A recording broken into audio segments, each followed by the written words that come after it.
Another CEO Wisdom podcast, guys, with Jess Chan. She's founder and CEO at Longplay. She also recently founded Backbone, which is an email marketing SaaS tool, which we're going to talk about. Jess, can you briefly introduce yourself? Tell us a bit more about Longplay and Backbone. Yeah.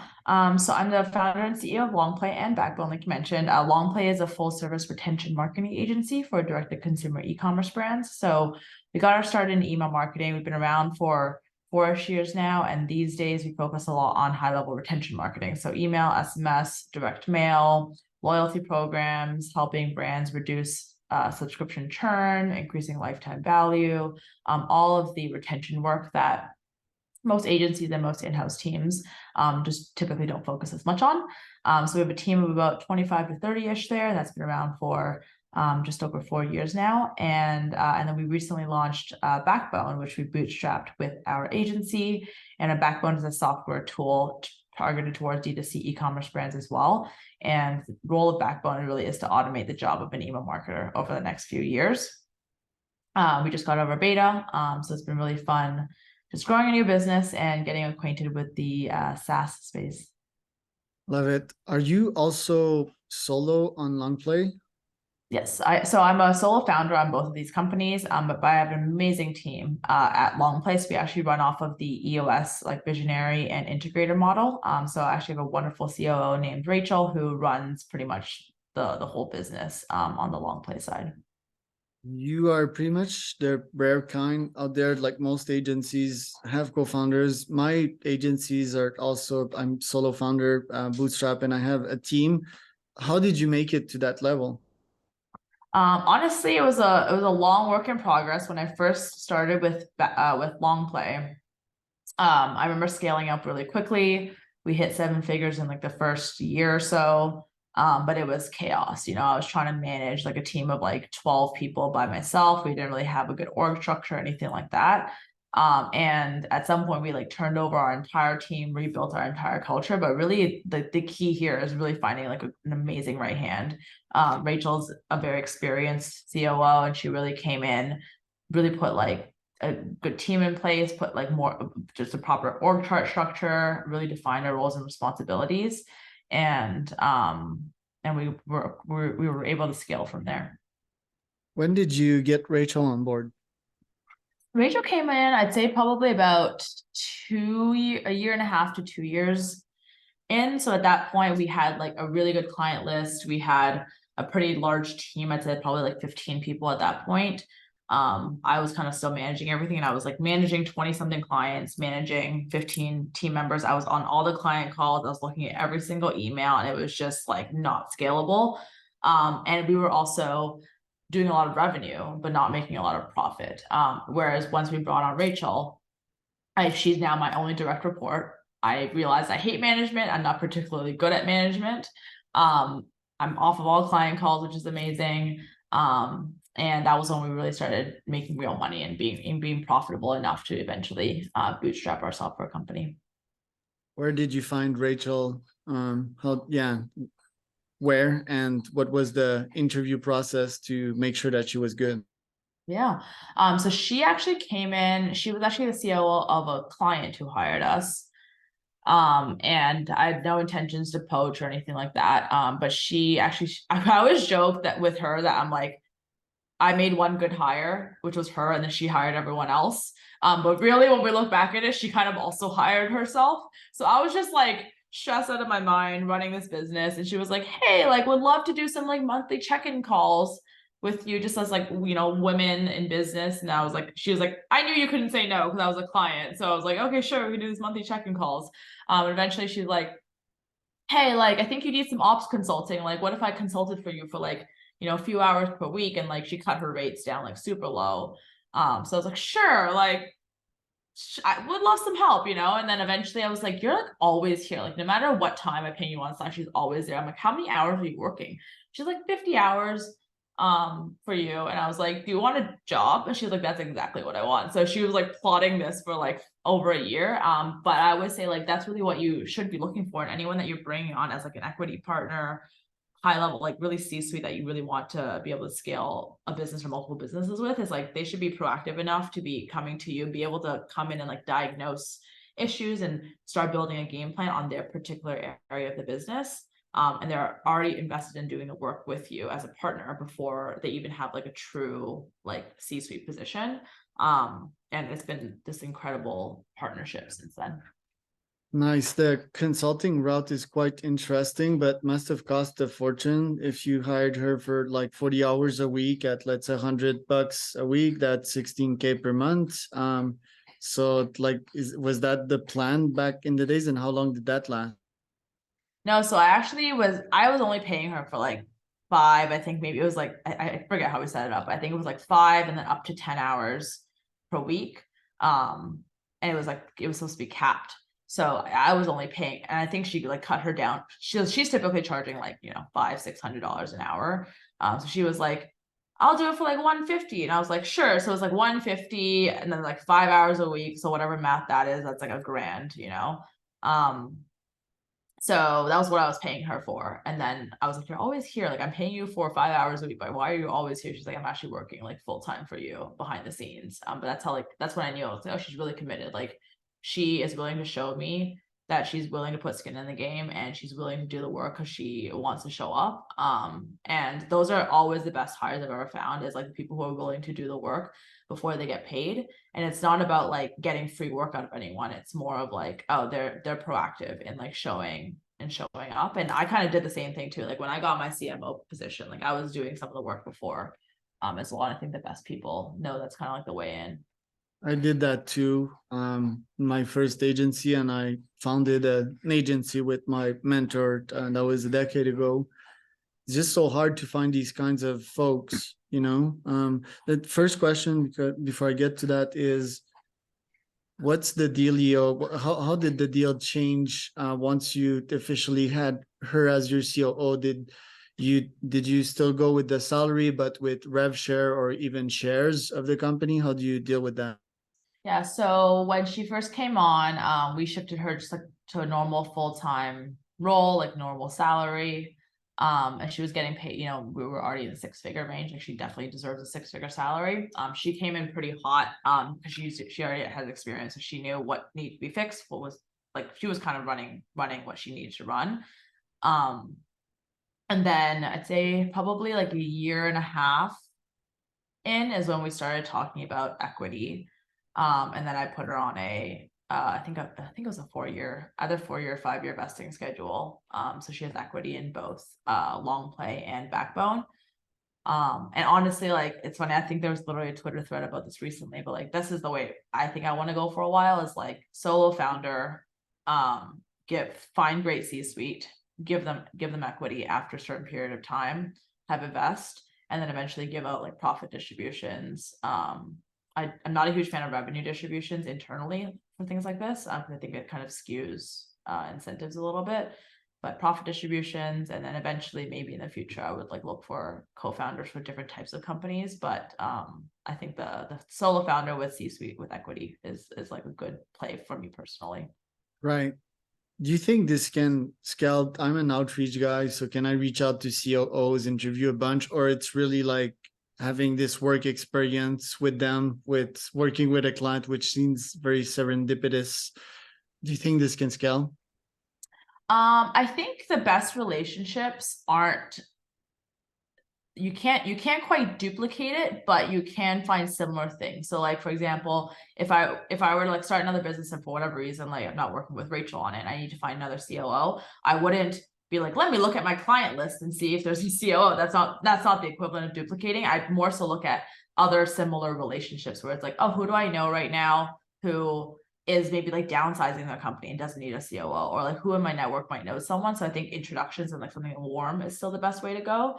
And then secondly, I would look to start them off with like some level of like basic consulting, see what they can do, and then slowly start escalating. So like, I think that's a way to think about it in terms of how do you repeat this process, but it's not going to be the exact same relationship in the exact same way, but there should be similar patterns of like a warm intro, build a relationship first, like have a few monthly calls, eventually bring them on for some low-level consulting, see how that working relationship goes, and slowly escalate from there. So even now, like I start planting the seeds on building relationships with people that like might not, maybe it's a CTO, maybe it's a CMO in the future. And it's like, it might take 3 years for this relationship to cultivate before I need them, but I need to start planting those seeds now.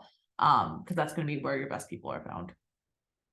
Right. Then what are your superpowers as a CEO? You mentioned that you're not super good at management. A lot of folks having or personalities, which I guess it's kind of visionary, do not like management. I think we can do it, but it's not our superpower. So what is yours?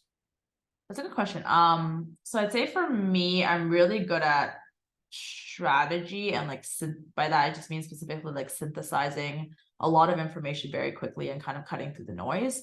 So I tend to not bring my companies down like random paths. Like I find typically a lot of founders, visionaries are like these quick starts, and there's a lot of ideas, but the ideas don't have any sort of like shape to them. There's like these random ideas, whereas like a lot of my stuff comes out like pretty fully formed. Like for example, when we built out Backbone, like all of the algorithms I kind of had in my head already, and we just need to like code it up. So that's what allowed it to be cheaper, allowed us to get to market a little bit quicker. So I think I'm pretty good at like that type of visionary work and strategic work. I think I'm also really good at like relationship building and empathy, which I think is a little bit more of an underrated part of business. Because with empathy, like at the end of the empathy is really just literally being able to put yourself in other people's shoes, and like that's all built businesses is like, can you hire someone? If you're going to hire someone, can you understand what would motivate them, or like what would drive them, and what they need to be set up for success? Or if you're selling someone, it's really understanding like what do they need to be sold on, like what are they experiencing in their business right now. And all of business is just people, whether it's like sales or partnerships or team members or whatever. So I say those are probably the biggest two strengths I have. And I think I also love leadership. Like leadership is fun. Management is not fun. And I think leadership versus management are two very, very different things. Management has a lot more follow-throughs, check-ins, hand-holding, which is so important. And I love that and also I think one of the things in stepping out of as a manager is really realizing like my team deserves to have great managers. And like that's what your team deserves if you're going to bring them on board. And that is not me. And to just really accept that was definitely a tough transition. So is management even a human job? Wouldn't an AGI do a better job at that if it's so like routinely and trying to spice it up with like empathy and EQ? Hey, like how's been your day today? Like, have you accomplished it? Oh, okay, yeah, try to do this and that. Do you think this is an AGI-able job? I mean, I think if you think about it from like, if you were the one receiving that, like, would that feel good? Like, if I was checking it in, I get a robot checking in with me, I'm like, ew, this is really gross. Like I just feel like a cog in a wheel of this like giant corporation that's like, hi, robot, like I'm your check-in robot for the day. Like, how do you feel? What is your growth plan? Like, I think that's just awful. Have you tried Pi? Pi, have you heard of it? Heypi.com. It's GPT-4 but with emotions, and it's actually really good. It doesn't feel odd and gross, you know. It feels more human than a human. But yeah, I get your point though. Like it said like that, it would feel weird. But yeah, if I would ask myself the same question, I would definitely think that it could be better than a human if the job kind of sucks as a human. Or I mean, maybe someone is good at this, right? Like maybe someone is more anchored in that position, or because yeah, the way I've heard it was like, yeah, management is this routine kind of thing that we don't like doing. Or did I get that wrong? I think it's routine to me, right? So like for me, I'm like, I get bored as soon as like the problem is solved in my head. Like I'm not really one to like really enjoy the maintenance of something, but like it is real work. Like it's management is its own skill set. It's challenging. It has its own like thick problems that need to be solved. And true management isn't. So I think what a lot of founder entrepreneurs get wrong is like we read like these books myself included, is like we read these books and we're like, here's management. Management is we do one-on-one calls, build the system, then we have our quarterly check-ins and we do the thing. And it's like, oh, it's this like scripted system, but like that's just a method of how to systemize management. But like true management is like, can you set your team up for success? Do you understand like an individual person's like goals, ambitions, strengths, weaknesses, where they can grow? Can you build them a growth plan that they're excited about that is also aligned with the business over the next 1 to 2 years? And can you set them up for success? And can you receive feedback and integrate that? Like that's actually very heavy, like people work, you know? And I think in that way, that's why I'm like, I don't know that AI is like quite there yet. I think there's a lot of like the quick check-ins, things like that, getting the data points. You can definitely automate some of those things. But at the end of the day, like we cannot, I think a lot of entrepreneurs impose how we would want to be managed into how we manage. But the truth is like, we don't need management, which is why we are entrepreneurs. Like we cannot be optimizing for what we would want because that's why we're in the top 1%. So if we manage our team the way we would want to be managed, all these people we would become entrepreneurs, and that's not what they want to do. So I think that's a really important distinction when we're thinking about management and leadership as well. Yeah, and that's my like endless fight and pointless nihilist fight of converting everyone to entrepreneurs. It's not what they want, but I think it's what they need. You know, do people want to get out of bed? No, but they need to. And yeah, the golden rule becomes confusing when you apply your standards to others. I've faced a lot of adversity in my entrepreneurial life with that. I think also there's two main challenges. Although I love these meetings, you know, coaching and motivating people, giving them energy. The first is, yeah, like my level 10 energy vs their level 1 energy is kind of a misfit, you know, and I lose energy in the process out of my efficiency box. And the second is the frustration of not seeing someone change. I think that, yeah, us high achievers, we're not necessarily good coaches, you know, especially if we apply our principles to others. And sometimes we can be frustrated when not seeing growth in others. So I can certainly relate to that. With your agencies, like, yeah, the first question is like, where are you spending your time nowadays? Is it more on the SaaS level? Is that what you're running nowadays? Yeah, I'd say like I usually spend like 5-ish hours a week on the agency side, mostly in sales. And then because both the software and the agency kind of are all targeting direct to consumer e-commerce brands, when I'm doing sales and marketing for one company, I'm kind of doing it for the other one as well, which is a fantastic like just use of leveraging my time. So yeah, most of it is on sales and marketing. We are kind of launching and rolling out some new services more on the retention side. So I've been a little bit more hands-on there on the agency side. But these days, I think most of my time is like a lot of content creation. So I'm typically, yesterday I just spent like 8 hours writing like tweets and blog posts and things like that. Do you For think like, there's a nice ROI on that? Because I ask myself the same question daily. I do, but I don't think it is a direct ROI. And I think that's where most people get these opportunities wrong. Because when we're talking about relationship building, like there is no, it's not like, oh, I put out this tweet and I'm generating X dollars in revenue. Like it's a little bit more about planting seeds and seeing what's going to sprout. And like 90% of these seeds are not going to sprout, but you just need one. Like you just need one big opportunity that's going to come in.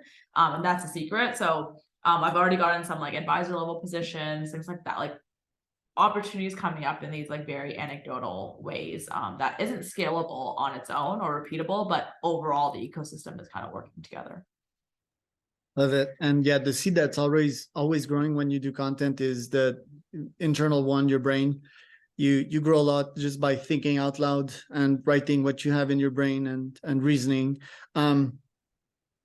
Okay, well, where do you want to take your empire? You know, like you're building this agency. Me, for example, I want to build an ecosystem of agencies with an S. I want to scale them into SaaS. The unscalable becomes scalable. Where do you want to take that?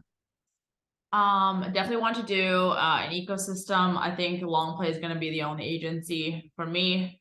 And going to continue growing that into more so being a retention partner, which we're kind of already steering towards. So really being like the retention arm for all these e-com brands who are typically quite good at acquisition already.